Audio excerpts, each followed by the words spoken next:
You know, Terry and I grew up in Bismarck, North Dakota, and wrestled in high school there and at Century High School, and came through the Mat Pack Club. We used to practice in my basement in a little room 12 feet by 12 feet square. And the first thing they learned was how to not back up. Because if you hit the wall, wrestling kept going till you hit the ceiling. So actually, my room was sheetrocked, and there was holes all over the sheetrock walls. And so we labeled those Troy's head, Terry's elbow, Milo's face. You know, Troy and Terry, I mean, I've never, right, known them as just Troy or just Terry, right? I mean, it's always been Terry and Troy. Until we were 33 years old or 32 years old, we pretty much were in the same spot. We maybe separated a year here, a year there, but we lived a similar life. They weren't fast at first. They weren't fast, they weren't strong, they weren't slick. But they were so determined, they became fast, they became strong, and they became slick. They used to battle each other a lot in those early days. And one would win or the other one would win. It'd never be one-sided, but it was always war.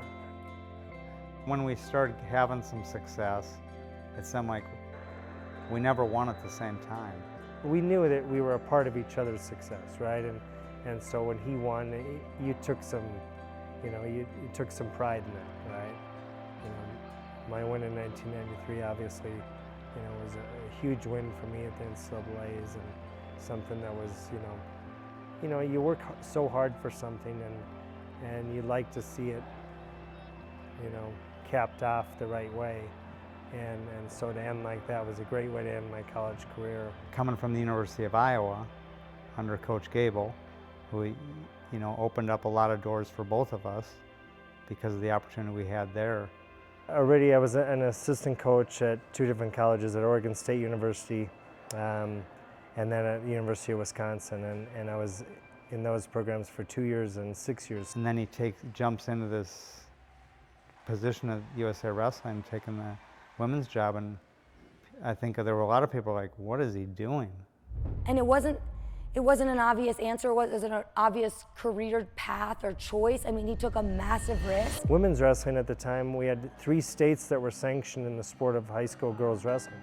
Only 3, and we had about 5 college programs. I knew one thing was to coach a team, but I knew the other part of the job was grow the base, right, and open up the opportunities. And I knew that was going to take time. And all of a sudden you're in a room with a bunch of female athletes and you realize, like, this is not quite the same, right? And they needed to know details. They needed to know why we were doing what we were doing. And I finally got to the point where I realized that if I can't explain what we're doing and why we're doing it, then why are we doing it? They really helped me be a better coach. You come in thinking you're going to teach someone everything.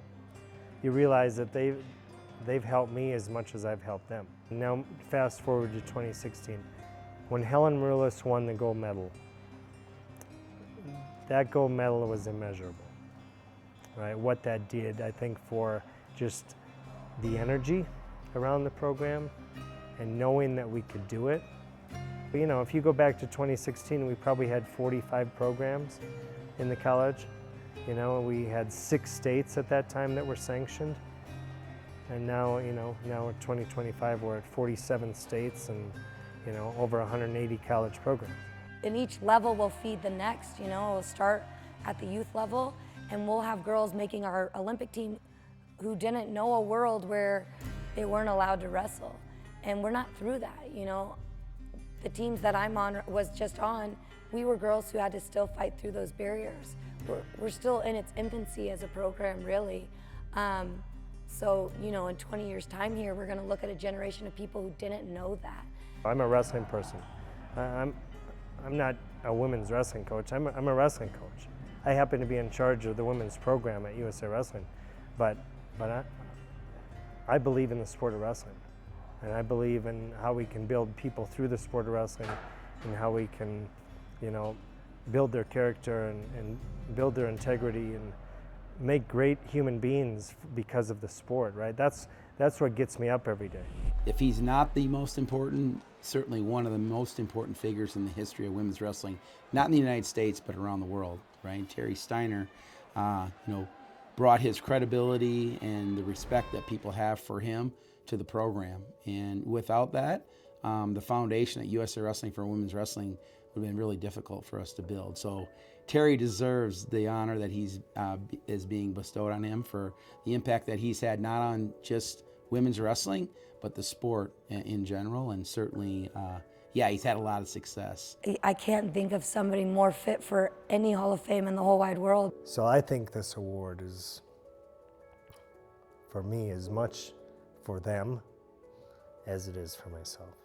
I genuinely don't think that there is anyone that deserves getting recognized more than someone that's dedicated their whole life to something that very well could have failed at any point.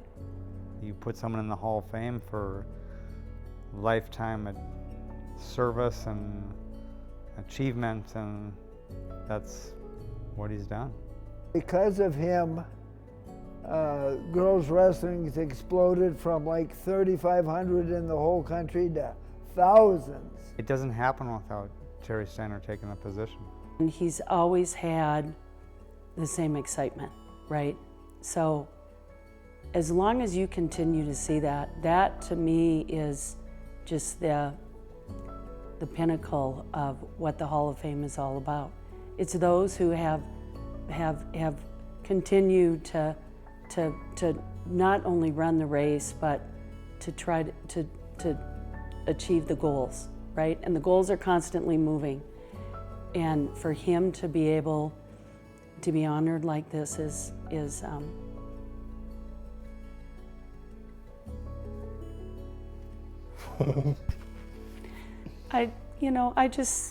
I just think it's phenomenal.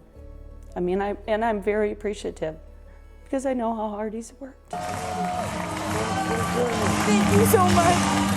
I just feel so grateful that he is who he is and he's done what he's done, because it changed my whole life.